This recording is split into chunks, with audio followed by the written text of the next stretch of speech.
माझा काही चिंता नाही.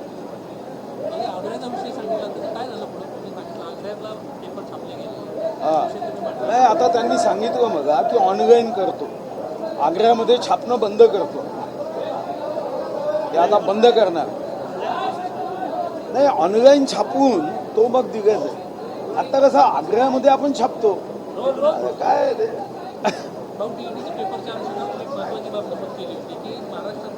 महाराष्ट्र सरकारचा आपल्यावर विश्वास नाही का, केंद्र सरकार आपल्यावर विश्वास ठेवते नोकऱ्यांसाठी, मात्र टीईटीचे पेपर छापायला आग्रह नाही. साधारणतः मंत्री महोदयांनी खाजगी चर्चेमध्ये मान्य केलं की आग्र्यामध्ये जे पेपर छापले जातात त्याची माहिती विभागाने कधीच सांगितली नव्हती.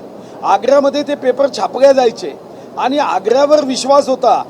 निश्चितपणे ज्या आग्र्यामध्ये छत्रपती शिवाजी महाराजांना बंदिस्त करण्याचा पाप केलं होतं त्याच आग्र्यामधून पेपर मात्र फुटला. आणि आता मात्र मंत्री महोदय असं म्हणाले की यामध्ये बदल करून आता ऑनलाईन टीईटीचे पेपर करण्याच्या दृष्टीने आम्ही विचार करतोय. आणि मी माननीय मंत्री महोदयांना सूचना केली की सर्वच परीक्षांच्या बाबतीत एकदा आढावा घेतला पाहिजे आणि आढावा घेऊन आपल्याला उत्तम पद्धतीने फुलप्रूफ व्यवस्था केली पाहिजे. विद्यार्थ्यांच्या मनामध्ये परीक्षा व्यवस्थेबद्दल जर एकदा अशा पद्धतीची भावना निर्माण झाली तर मग कोणाचाच विश्वास बसणार नाही आणि नापास होणारा विद्यार्थी म्हणेल की चूक माझी नाही सरकारची आहे, कारण पेपर फुटल्यावर तो पेपर माझ्या नशिबात आला नाही.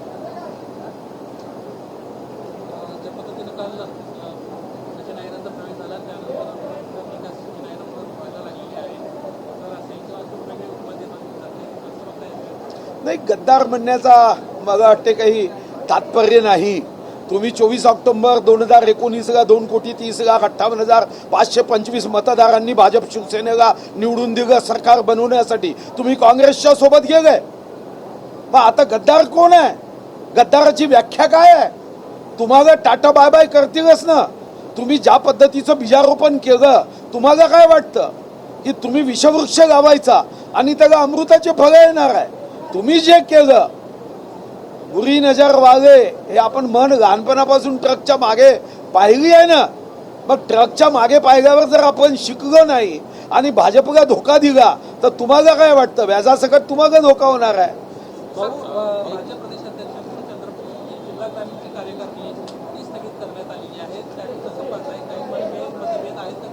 नाही, मी काय पाहणार आहे? ते अध्यक्ष आहे, आमच्या राज्याचे सर्वोच्च आहे. त्यांना भाजपला 288 जागा जिंकण्याची त्यांची इच्छा आहे. त्यासाठी ते जे जे करतील ते आम्हाला मान्य आहे. पण अमरावतीमध्ये पण अशाच प्रकारचा प्रकार आपल्याला ते अमरावतीचे आमदार सांगतील. मी माझ्या जिल्ह्याचं सांगितलं. ते श्रेष्ठ नेते आहे आमचे.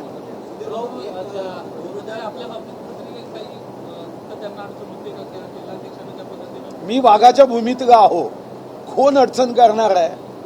भाऊ हिंदी में जानना चाहेंगे, कल आदित्य ठाकरे होने देना, एक हिंदी होने दे, एक सवाल 2025 ऑक्टोबर मध्ये एक कळमेश्वरला कार्यक्रम झाला होता, नॅशनल हायवेचा एक कार्यक्रम होता. त्याच्यामध्ये नितीन गडकरी प्रमुख उपस्थित होते आणि आताचे विद्यमान आमदार राजीव पोद्दार त्या कार्यक्रमाला उपस्थित होते आणि चंद्रशेखर बावनकुळे पण उपस्थित होते. त्या कार्यक्रमामध्ये नितीन गडकरी यांनी निष्ठावान कार्यकर्त्यांसंदर्भात एक वक्तव्य केलं होतं.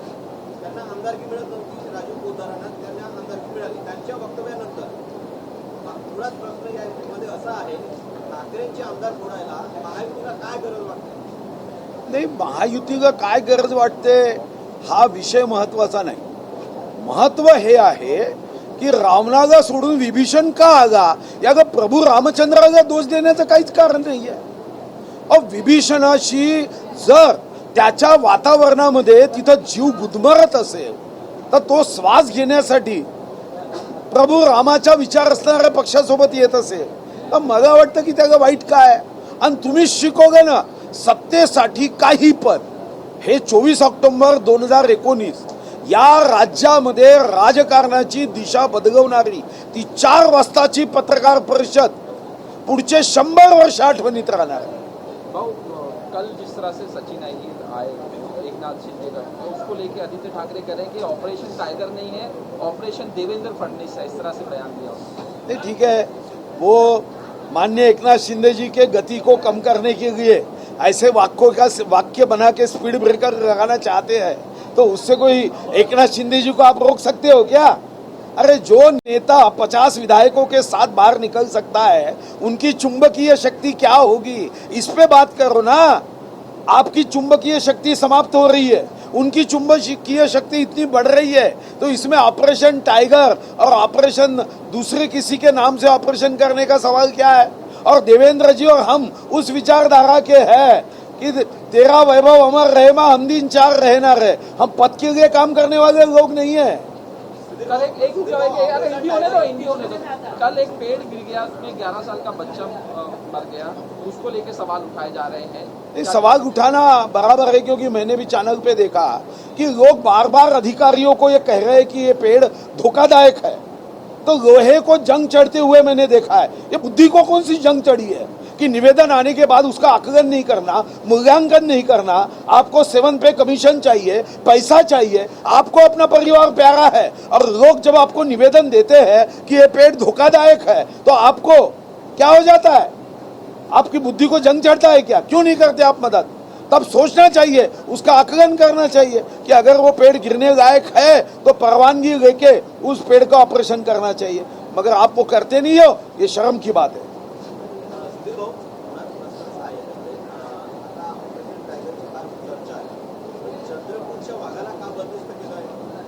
असं आहे, वाघाला कोणीही कधीही बंदिस्त करू शकत नाही, हे पहिले लक्षात ठेवा।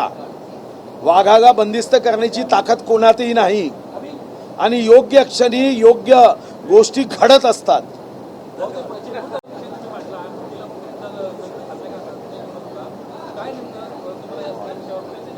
नाही, शेवटी मी तुमच्या चॅनलवरून बघत होतो की झाड पडण्याच्या अगोदर लोकांनी वारंवार निवेदनं दिली। जर वारंवार निवेदनं दिली, लोखंडाला जंग चढतो, निवेदन आल्यावर ते वाचायला काय तुमच्या बुद्धीला जंग चढला आहे का?